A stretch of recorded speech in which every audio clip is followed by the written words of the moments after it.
Bismillah. Assalamualaikum warahmatullahi wabarakatuh. Innal hamdalillah nahmaduhu wa nasta'inuhu wa nastaghfiruh wa na'udzu billahi min shururi anfusina wa min sayyiati a'malina. May yahdihillahu fala mudilla lahu wa may yudlilhu fala hadiya lahu. Asyhadu an la ilaha illallah wahdahu la syarika lah wa asyhadu anna Muhammadan abduhu wa rasuluh. Ya ayyuhalladzina amanu taqullaha haqqa tuqatih wa la tamutunna illa wa antum muslimun. Ya ayyuhan nasu taqu rabbakumul ladzi khalaqakum min nafsin wahidah wa khalaqa minha zawjaha وبث منهما رجالا كثيرا ونساء واتقوا الله الذي تساءلون به والأرحام إن الله كان عليكم رقيبا يا أيها الذين آمنوا اتقوا الله وقولوا قولا سديدا يصلح لكم أعمالكم ويغفر لكم ذنوبكم ومن يطع الله ورسوله فقد فاز فوزا عظيما فإن أصدق الحديث كتاب الله وخير الهدي هدي محمد صلى الله عليه وسلم وشر الأمور محدثاتها فإن كل محدثة بدعة وكل بدعة ضلالة وكل ضلالة في النار. Ikhwani wa akhwati fillah rahimani wa rahimakumullah. Bersyukur kita kepada Allah Subhanahu wa taala karena pada hari ini, pada malam hari ini Allah Subhanahu wa taala masih memberikan kepada kita kenikmatan kesehatan yang mana ini suatu nikmat yang besar. Kebanyakan kaum muslimin melalaikan nikmat ini. Nabi kita yang mulia sallallahu alaihi wasallam mengatakan, ni'matani maghfurun fihi ma katsirun minan nas, nikmatus sihah wal faragh. Ada dua nikmat yang sering sekali dilalaikan oleh manusia, yaitu nikmat kesehatan dan nikmat kesempatan. Alhamdulillah pada malam hari ini Allah Subhanahu wa taala memberikan kepada kita dua nikmat, kesehatan juga nikmat kesempatan. Maka oleh karena itu patut kita untuk mensyukuri nikmat Allah Subhanahu wa taala. Kalau bukan karena nikmat Allah Subhanahu wa taala mustahil kita untuk duduk seperti ini. Kalau bukan karena nikmat Allah Subhanahu wa taala mustahil kita dapat salat berjamaah. Kalau bukan karena nikmat Allah Subhanahu wa taala mustahil kita dapat menuntut ilmu ini. Oleh karena itu, wa ma bikum min nikmatin fa minallah. Nikmat apa saja yang kalian rasakan ini adalah dari Allah Subhanahu wa taala. Ya wazkuruni adkurukum washkuruli wala takfurun. Ingatlah aku akan melihat kalian, dan bersyukurlah kepada nikmatku, jangan kalian sampai mengkufuri nikmat Allah Subhanahu wa taala. Dan kemudian di antara nikmat yang terbesar yang Allah Subhanahu wa taala berikan kepada kita adalah nikmat keamanan. Ya, alhamdulillah negeri kita negeri yang aman, maka patut kepada kita untuk selalu mensyukuri nikmat aman ini, kita bergunakan untuk di jalan ketaatan kepada Allah Subhanahu wa taala. Karena akan datang nanti suatu hari yang mana ya, hari-hari yang sangat berat untuk beribadah tatkala keamanan tidak ada lagi, maka disitulah kita akan merasakan betapa pentingnya nikmat aman tersebut. Ikhwani fillah wa akhwati rahimani wa rahimakumullah. Nabi kita yang mulia sallallahu alaihi wasallam mengabarkan dalam hadisnya yang sahih, mengatakan bahwasanya idza marratum biriyadil jannah farta'u. Apabila kalian melewati taman-taman surga, maka mampirlah, singgahlah kalian. Para sahabat bertanya, apa yang dimaksud dengan taman surga ya Rasulullah? Majalisud dzikri, hilaqud dzikri, yaitu majelis ilmu. Ya, dan Syekhul Islam Ibnu Taimiyah rahimahullahu taala mengatakan, inna fid dunya jannatun, sesungguhnya di dunia ini ada surga, malam yadkhulha falam yadkhul jannatal akhirah. Barang siapa yang tidak masuk ke dalam surga yang ada di dunia ini, maka dia tidak akan masuk di dalam surga akhirat nanti. Apa ini maksud surga di dunia ini? Al-amalus saleh, al-iman wal amalus saleh. Harus beriman dan beramal saleh. Maka kita sedang belajar ilmu agama, termasuk beramal saleh, termasuk ibadah yang mulia. Maka mari senantiasa kita untuk mengikhlaskan niat kita di dalam menuntut ilmu ini. Nabi kita yang mulia sallallahu alaihi wasallam mengatakan, "Man ta'allama ilman mimma yabtaghi bihi wajha Allah la yuridu illa yuta'allam illa yusiba ardan minad dunya lam yajid arafal jannah." Barang siapa yang belajar ilmu agama yang seharusnya dia niatkan untuk Allah Subhanahu wa taala, namun dia menuntut ilmu, belajar ilmu tersebut hanya ingin mendapatkan sebagian keuntungan di dunia, lam yajid rihal jannah, dia tidak akan mencium baunya surga. Naudzubillah min dzalik. Ini pentingnya. Bahkan kita sering mendengar ada 3 kelompok, 3 orang yang akan pertama kali dijebloskan ke dalam neraka. Siapa mereka? Mereka bukan pelaku maksiat, bukan peminum khamr, bukan pezina, bukan pencuri, bukan korupsi, bukan pembunuh. 3 golongan yang akan pertama kali dimasukkan ke dalam neraka adalah yang pertama, orang yang apa? Berjihad supaya dikenal sebagai jawad, ya, sebagai apa? Sebagai pemberani. Orang yang berjihad di medan perang, dia mati terbunuh, tapi niatnya apa? Untuk dikenal sebagai orang yang pemberani. Kemudian orang yang kedua, dia orang-orang yang belajar ilmu agama atau orang yang membaca Al-Quran supaya dikenal sebagai qari, orang yang bagus suaranya, maka dia akan dimasukkan ke dalam neraka terlebih dahulu. Dan orang ketiga adalah yang bersedekah dengan niatan untuk dikenal sebagai orang yang suka memberi, suka ya dermawan, suka memberi. Maka ini sebabkan kenapa? Karena niat yang tidak ikhlas. Maka marilah kita sama-sama memohon kepada Allah Subhanahu wa taala agar meluruskan hati kita, niat kita di dalam belajar ilmu agama ini. Karena memang sebagaimana perkataan Sufyan Ats-Tsauri rahimallahu taala, ma alastu syai'an asyaddu min niyati. Aku tidak pernah merasakan mengobati sesuatu yang paling berat kecuali dalam mengobati niat saya. Karena apa? Fa innal qalba tataqallab. Karena hati itu berbolak-balik. Sekarang dia ikhlas, nanti berapa menit lagi enggak ikhlas, atau nanti ikhlas, nanti enggak ikhlas. Terus seperti itu. Maka pentingnya kita untuk meluruskan niat ini agar selalu di dalam ketaatan, selalu dalam keikhlasan dalam beribadah kepada Allah Subhanahu wa taala. Ikhwani wa akhwati fillah rahimani wa rahimakumullah. Kita lanjutkan pembahasan kitab Syarah Nawaqidil Islam, pembatal keislaman. Pada pertemuan-pertemuan yang telah lalu telah kita jelaskan pembatal keislaman. Mulai yang pertama yaitu adalah asyirku billah, menyekutukan Allah Subhanahu wa taala, yang ini menyebabkan seorang tersebut bisa keluar daripada Islam.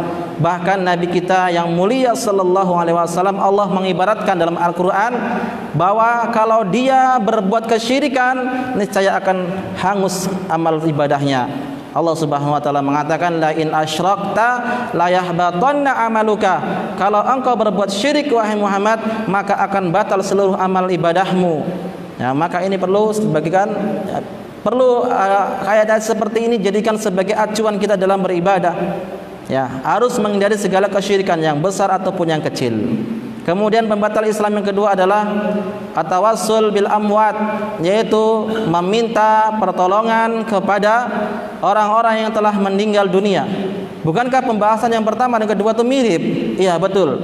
Asyirku, ya, pertama kesyirikan, yang kedua at-tawassul bil amwat, termasuk juga kesyirikan. Lalu kenapa dipisahkan? Karena kebanyakan orang itu menganggap kesyirikan itu hanya mengakui ada pencipta selain Allah, ya, ada pemberi rezeki selain Allah, padahal meminta pertolongan kepada selain Allah termasuk kesyirikan. Makanya dibahas, ya, pembatal Islam kedua. Pembatal Islam yang ketiga, Syekhul Islam Muhammad bin Abdul Wahhab mengatakan bahwasanya pembatal Islam yang ketiga adalah man lam yukaffir musyrikin, orang-orang yang tidak mengkafirkan orang-orang musyrik, au yusahi madhabahu, atau dia membenarkan ajarannya, maka dia telah kufur ijma', ya. Orang-orang yang tidak mengatakan orang Yahudi, orang Nasrani itu kafir, maka dia telah terjatuh dalam pembatal keislaman yang ketiga, ya, bisa kafir, murtad, keluar daripada Islam. Kemudian pembahasan yang keempat apa yang kemarin? man ya'taqada. Barang siapa yang meyakini anna hukmar Rasul sallallahu alaihi wasallam ahsan min hukmihi. Barang siapa yang meyakini bahwasannya hukum Rasul, ajaran Rasul itu lebih atau ajaran dia itu lebih bagus, lebih afdal daripada ajaran Rasulullah sallallahu alaihi wasallam. Ya, ini pembatal Islam yang keempat yang kemarin telah kita bahas. Ya, harus diingat-ingat seperti ini. Jangan dilupakan begitu saja. Sekarang kita masuk pembatal Islam yang kelima, yaitu ad-darsu sadisu fi syarhi nawaqidil khamis. Pelajaran yang keenam di dalam penjelasan pembatal Islam yang kelima. Qala al-muallif rahimallahu taala, penulis buku ini Syekh Muhammad bin Abdul Wahhab rahimallahu taala rahmatan wasi'ah mengatakan, man abghada syai'an mimma ja'a bihi ar-rasul walau amila bihi kufrun. Barang siapa yang membenci ajaran Rasulullah sallallahu alaihi wasallam meskipun dia mengerjakan ajaran tersebut, maka dia kufur. Ya. Ikhwani wa akhwati fillah rahimani wa rahimakumullah, banyak kita jumpai kaum muslimin, mereka bersemangat untuk meninggalkan dosa-dosa besar. Ya, mereka bersemangat untuk meninggalkan perzinaan, mereka bersemangat untuk meninggalkan dosa-dosa besar. Namun dosa-dosa besar tersebut tidak mengeluarkan pelakunya dari Islam. Ya, seandainya dia mati meninggal dunia dan tidak bertaubat karena dosa besar, maka insya Allah tidak akan kekal di neraka. Namun apabila dia mati dalam keadaan melakukan pembatal keislaman, jatuh dalam kekufuran, maka Allah katakan dia kekal selama-lamanya di neraka. Ya, kita katakan dosa besar itu berbahaya, betul berbahaya. Namun di sana ada yang lebih berbahaya lagi, yaitu pembatal keislaman itu sendiri. Jangan sampai kita melalaikan yang seperti ini. Ya, kadang orang nggak sadar, nggak mau belajar, tak sadar, akhirnya dia terjatuh dalam masalah ini. Taib, dijelaskan di sini oleh Syekh Shalih Al-Fauzan rahimallahu hafizallahu taala bahwasanya barang siapa yang membenci ajaran Nabi sallallahu alaihi wasallam meskipun dia mengamalkannya, maka dia kufur. Hal ini tentu dengan dalil-dalil yang sangat banyak sekali. Dalam Al-Qur'an Allah Subhanahu wa taala katakan dalam surat Muhammad, ya, ayat yang ke-8 dan ke-9. Allah Subhanahu wa taala mengatakan, walladzina kafaru fata'sal lahum wa adalla a'malahum. Ya, orang-orang yang kafir itu maka mereka akan dihapuskan amal ibadahnya. Kemudian Allah katakan dzalika bi annahum karihu, karena mereka membenci, ya, ma anzalallah, apa yang Allah turunkan kepadanya, fa ahbata a'malahum, maka amal ibadahnya akan batal, akan dihapuskan. Kenapa sebabnya mereka dihapuskan amal ibadahnya? Dikarenakan mereka membenci ajaran Rasulullah sallallahu alaihi wasallam, ya. Fadalla ana ba'du syai'in bu'du syai'in. Ini ayat ini menunjukkan bahwasanya apabila orang itu membenci ajaran Rasul, ya, ajaran Allah, maka dia bisa batal amal ibadahnya, ya, bisa keluar daripada Islam, karena Allah mengatakan dzalika bi annahum karihu, karena mereka apa? Yang demikian itu karena mereka membenci ajaran yang Allah turunkan. Taib, yang Allah turunkan itu ada berapa?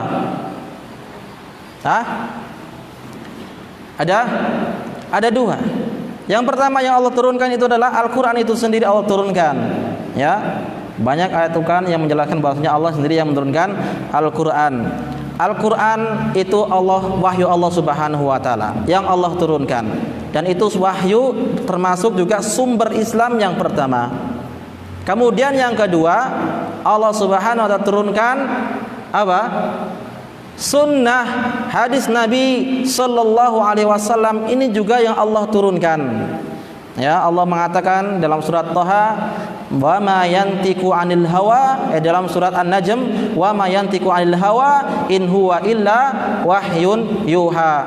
Sesungguhnya Rasulullah sallallahu alaihi wasallam dia tidak berbicara dengan hawa nafsu saja, tapi dia berbicara dengan wahyu Allah Subhanahu wa taala. Artinya setiap yang keluar dari lisan Nabi sallallahu alaihi wasallam itu melalui wahyu, ya.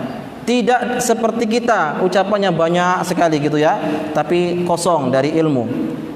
Jadi yang diturunkan oleh Allah Subhanahu wa taala ada dua, Al-Qur'an. Kemudian yang kedua adalah hadis Nabi sallallahu alaihi wasallam.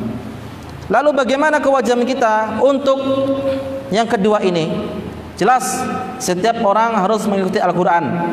Yang kedua juga setiap kita harus, yang merasa muslim, yang beriman kepada Allah dan hari akhir, harus dia mengimani apa saja yang dikabarkan di dalam hadis Nabi sallallahu alaihi wasallam. Makna kalimat syahadat asyhadu alla ilaha illallah wa asyhadu anna muhammadar rasulullah. Apa artinya asyhadu anna muhammadar rasulullah? Ya. Kalimat tauhid asyhadu alla ilaha illallah, persaksian bahwasanya kita beribadah itu harus kepada Allah saja. Mentauhidkan Allah, mengikhlaskan ibadah karena Allah Subhanahu wa taala. Kemudian tauhid Muhammad Rasulullah, ini menunjukkan bahwasanya kita harus mengikuti Nabi, ajaran Nabi sallallahu alaihi wasallam. Ya, para ulama mengatakan makna syahadat Muhammad Rasulullah adalah ta'atuhu fima amara, mengerjakan apa yang diperintahkan, wa tasdiqu fima akhbar, yaitu membenarkan semua yang dikabarkan, wajtinabuhu mana anhu wa jazar, yaitu meninggalkan segala sesuatu yang dilarang, wa alla yu'badallahu illa bima syara'a, dan tidak beribadah kecuali dengan apa-apa yang telah disyariatkan. Itu makna syahadat Muhammad Rasulullah. Berarti kalau kita gabungkan syahadat la ilaha illallah, mengharuskan kita ikhlas, harus mentauhidkan Allah di dalam uluhiyahnya, dalam rububiyahnya, dan dalam asma wa sifatnya. Syahadat Muhammad Rasulullah diharuskan kita harus mengikuti Nabi sallallahu alaihi wasallam, harus mengimani hadis-hadis Nabi sallallahu alaihi wasallam, dan harus meninggalkan apa yang dilarang oleh Nabi sallallahu alaihi wasallam, serta tidak beribadah kecuali apa yang telah disyariatkan oleh Nabi sallallahu alaihi wasallam. Ya, itu makna syahadat Muhammad Rasulullah. Demikian pula Allah Subhanahu wa taala mengatakan di dalam surat Al-Hasyr ayat yang ke-7, "Wa ma ataakumur rasulu fakhuduhu wa ma nahakum anhu fantahu." Apa saja yang datang dari Rasul maka ambillah, dan apa saja yang dilarang oleh Rasul maka tinggalkanlah. Lihat para sahabat Nabi sallallahu alaihi wasallam dahulu, ketika ada perintah mereka kerjakan semampunya. Ketika ada larangan mereka tinggalkan. Para sahabat tidak bertanya kepada Rasulullah, kalau ada perintah, ya Rasulullah, ini sunnah, wajib atau makruh? Ya, tidak pernah demikian para sahabat. Para sahabat ketika ada perintah kerjakan semampunya. Ketika ada larangan tinggalkan. Tidak bertanya, ya Rasulullah, larangan ini makruh apa haram? Tidak ada. Lalu kapan muncul makruh, haram, sunnah, ya wajib? Kapan munculnya? Setelah imam-imam, ya imam yang keempat tersebut. Baru nanti muncul kaidah-kaidah tersebut. Dahulu belum ada. Jadi para sahabat kalau ada perintah kerjakan sudah. Kalau ada larangan tinggalkan. Tidak banyak bertanya. Tidak banyak bertanya. Oleh karena itu Nabi sallallahu alaihi wasallam mengatakan dalam hadis yang diriwayatkan oleh Imam Bukhari dan Muslim. Hadis ini juga terdapat dalam kitab Arba'in An-Nawawi, ya. Nabi sallallahu alaihi wasallam mengatakan, "Ma nahaitukum anhu fajtanibuhu." Apa yang aku larang kepada kalian tinggalkanlah.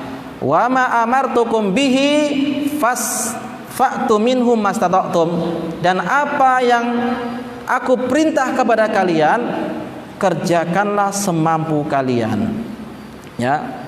Fa inna ma ahlakal ladina man kana qablakum kasratu masailihim wa ikhtilafu ala anbiyaihim.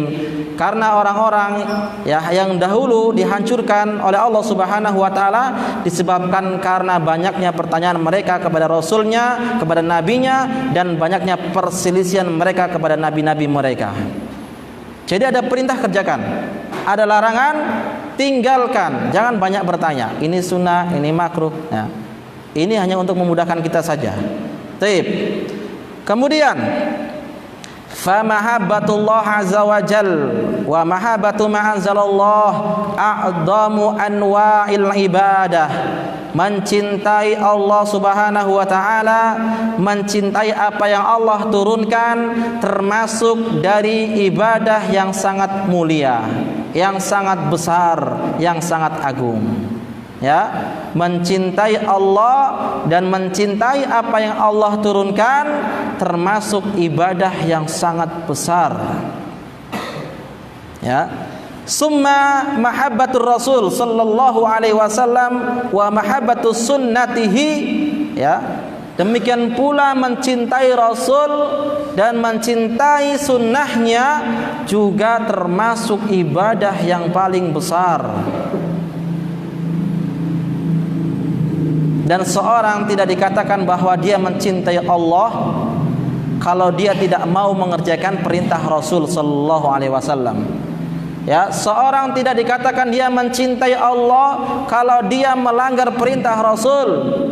Seorang tidak dikatakan kalau dia mencintai Allah kalau dia pilih-pilih dalam mengerjakan perintah Rasul. Yang enak dia ambil, yang tidak enak dia tinggalkan. Yang sesuai hawa nafsunya dia ambil, dia kerjakan. Yang tidak sesuai dengan hawa nafsunya dia tinggalkan. Maka orang tersebut bukan termasuk orang yang dikatakan mencintai Allah. Mana buktinya? Allah berfirman di dalam surat Al-Imran ayat yang ke-31. Qul in kuntum tuhibbunallah. Katakan wahai Muhammad kepada umat Islam, kepada kita semua, in kuntum tuhibbunallah, jika kalian wahai umat Islam mencintai Allah, apa kata Allah?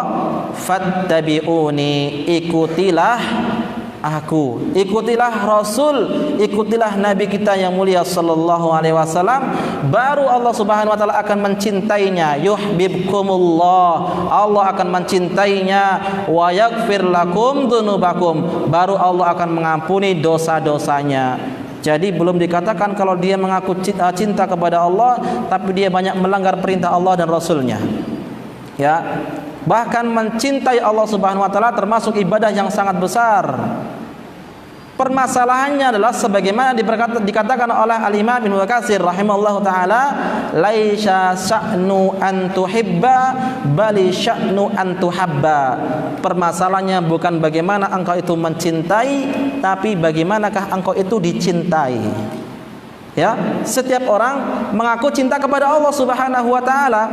Kalau ada pertanyaan, apakah Anda cinta kepada Allah? Pasti jawabannya adalah saya cinta kepada Allah Subhanahu wa taala.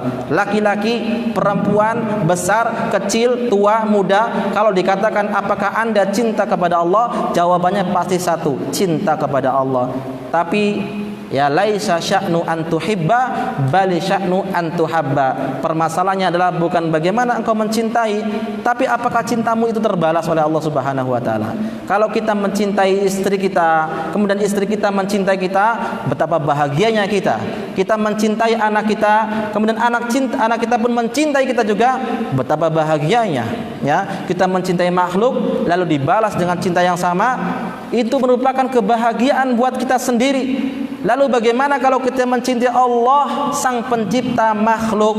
Maka itu sangat luar biasa sekali. Ya, di dalam hadis yang diriwayatkan Imam Bukhari, bagaimana Allah mencintai seorang hamba. Ya, idza ahabballahu 'abdan nada Jibril. Apabila Allah Subhanahu wa taala mencintai seorang hamba, Allah akan memanggil malaikat Jibril. Lalu seraya mengatakan, ya Jibril, inni uhibbu fulanan fa ahbibhu. Wahai Jibril, sesungguhnya aku mencintai orang itu, cintailah dia. Kemudian apa? Fayunadi ahlis sama, baru malaikat Jibril akan menyuruh seluruh penduduk langit seraya mengatakan, ya ahlas samai innallaha yuhibbu fulanan fa ahibbuhu. Wahai penduduk langit, sesungguhnya Allah mencintai orang ini, maka cintailah dia. Maka seluruh penduduk langit akan mencintai dia, dan penduduk bumi pun akan dijadikan mencintai orang tersebut. Maka raihlah cinta Allah, jangan raih cinta manusia. Raihlah ridha Allah, jangan raih meraih ridho manusia. Ridhon nas ghayatun la yutrak, ghayatun la tudrak, wa ridallah ghayatun la tutrak. Ridho manusia sesuatu yang mustahil untuk didapatkan. Antum bagaimanapun baiknya, pasti di sana ada orang yang membenci. Bagaimanapun solehnya atau solehannya kita, tetap di sana ada orang yang membenci. Maka tidak mungkin kita mendapatkan ridho manusia. Ya, selamanya tidak akan mungkin. Maka dalam kisah ada seorang orang tua bersama anaknya, ya, membawa satu tunggangan keledai. Ketika anaknya naik, bapaknya di bawah, maka orang-orang akan mengatakan apa? Ini anak ini kurang ajar. Kenapa kurang ajar? Masa bapaknya suruh jalan kaki, dia naik di atas. Ketika bapaknya naik di atas, anaknya di bawah, gantian orang ngomong juga sama. Ini bapaknya nggak tahu kasihan sama anak. Kenapa? Kok bapaknya naik di atas, anaknya di bawah? Ya. Kemudian dua-duanya naik, ya. Dua-duanya naik, ya, naik unta atau naik keledai. Maka orang-orang mengatakan ini orang yang nggak tahu kasihan sama binatang. Satu binatang masa dinaikin dua orang, ya. Ketika dua-duanya turun nggak dipakai sama sekali, dia akan mengatakan apa? Orang bodoh ini. Kenapa ada keledai kok nggak dinaikin? Jadi nggak mungkin kita mencari ridho manusia. Pasti ada yang disalahkan kepada kita. Makanya kalamun nasi la yantahi walau kana ibil mahmul ala zuhurina. Perkataan manusia tidak akan ada habis-habisnya meskipun unta itu dipikul di punggung kita. Ya, jadi nggak mungkin kita cari ridho manusia. Cari doa Allah Subhanahu wa taala. Ya. Lalu bagaimana agar kita mendapatkan cinta Allah Subhanahu wa taala? Pertanyaannya. Kita akan diperintahkan untuk mencintai Allah, ya, mencintai Rasul sallallahu alaihi wasallam. Pertanyaannya, bagaimana kita mendapatkan cinta Allah? Siapa yang bisa menjawab? Bagaimana kita mencintai Allah atau bagaimana kita mendapatkan cinta Allah Subhanahu wa taala? Hah? Yang pertama, ya, tulis yang pertama. Untuk mendapatkan cinta Allah Subhanahu wa taala, Allah sebutkan dalam surah Al-Imran 154, "Innallaha wa tawakkal 'alallah, innallaha yuhibbul mutawakkilin." Bertawakallah kalian kepada Allah, sesungguhnya Allah mencintai orang-orang yang bertawakal. Ini sebab pertama. Kalau kita ingin mendapatkan cinta Allah Subhanahu wa taala, kita harus bertawakal kepada Allah Subhanahu wa taala. Kita menyerahkan seluruh ibadah kita hanya kepada Allah, meminta pertolongan kepada Allah Subhanahu wa taala, menggantungkan seluruh hidup kita hanya kepada Allah Subhanahu wa taala, bukan kepada makhluk, ya, bukan kepada orang-orang yang telah meninggal dunia, tapi kita gantungkan harapan kita kepada Allah Subhanahu wa taala. Makhluk manusia tidak memahami kita, tidak bisa menghilangkan kesedihan kepada kita, ya, tidak bisa memberikan rezeki kepada kita. Yang bisa menghilangkan kesedihan yang ada dalam diri kita yang kita alami, yang bisa menghilangkan kesusahan, yang bisa memberikan rezeki adalah Allah Subhanahu wa taala, bukan makhluk. Maka jangan sekali-kali kita sandarkan kehidupan kita, harapan kita kepada makhluk, tapi kita bertawakal Allah Subhanahu wa taala. Ya, bertawakal sebab mendatangkan cinta Allah Subhanahu wa taala. Di dalam hadis yang sangat panjang, ya, nanti Allah Subhanahu wa taala pada hari kiamat, para nabi yang menceritakan ada seorang nabi yang diikuti oleh 2 pengikut atau 4 pengikut atau lebih daripada itu. Ada seorang nabi yang diikuti oleh 2 pengikut saja, ada seorang nabi yang diikuti oleh 1 pengikut saja, dan ada seorang nabi yang sama sekali tidak ada pengikutnya. Lalu datang rombongan yang sangat banyak sekali. Rasulullah SAW bertanya kepada malaikat Jibril, "Hadihi ummati, hadihi ummati, ini umatku, ini umatku." Tapi apa kata malaikat Jibril? "Ya Muhammad, hadihi laisa ummatuk, ini bukan umatmu, tapi ini umatnya Nabi Musa." Ya, umatnya Nabi Musa banyak. Kemudian datang rombongan yang lebih banyak lagi daripada itu, ya, rombongan yang sangat banyak lebih daripada itu. Lalu barulah malaikat Jibril mengatakan, "Ya Muhammad, hadihi ummatuk, wahai Muhammad, inilah umatmu." Kemudian malaikat Jibril mengatakan, "Ketahuilah wahai Muhammad, di sekian banyak umatmu ini ada 70.000 yadkhulul jannah bila azab bila hisab." Di antara umatmu yang banyak ini wahai Rasulullah, ada 70.000 orang yang akan masuk surga tanpa azab dan tanpa hisab. Masya Allah ya, semoga kita termasuk golongan yang 70.000 itu. Hitung sendirilah dari sejak Nabi Adam sampai terakhir nanti berapa juta manusia, berapa miliar. Yang dipilih hanya 70.000 yang akan masuk surga tanpa ada azab, tanpa hisab. Rasulullah pulang, para sahabat bertanya-tanya, siapa yang sebenarnya akan masuk surga tanpa azab dan tanpa hisab ini? Ada yang mengatakan mungkin ini orang-orang yang berjihad bersama Nabi, atau orang mengatakan ini orang-orang yang belum pernah menjumpai masa jahiliyah. Kemudian Rasulullah menemui sahabatnya lagi seraya mengatakan, tahu enggak orang yang akan masuk surga itu tanpa azab, tanpa hisab memiliki 4 syarat ya. Memiliki 4 syarat. Ikhwani fillah rahimani wa rahimakumullah, orang yang akan masuk surga tanpa azab, tanpa hisab memiliki 4 syarat. Harus memiliki 4 syarat ini baru dia akan masuk surga tanpa azab dan tanpa hisab. Yang pertama adalah humul ladina la yastarqun. Mereka orang-orang yang tidak pernah minta untuk diruqyah atau tidak pernah minta dijampi-jampi, tidak pernah mendatangi dukun. Ya, tidak pernah mendatangi dukun, tidak pernah mendatangi orang soleh itu diruqyah, tidak pernah. Ini yang pertama. Yang kedua, humul ladina la yatatayyarun. Mereka orang-orang yang tidak tatoyur, tidak merasa sial, tidak merasa apes, ya, tidak merasa ada hari yang sial, bulan yang sial, tanggal yang sial. Kan keyakinan masyarakat Indonesia sebagian seperti itu. Di pesawat saja, padahal di pesawat itu adalah sudah antara hidup dan mati. Ya, kalau Allah jatuhkan, insya Allah bakal mati semua. Tapi juga masih berbuat tatoyur.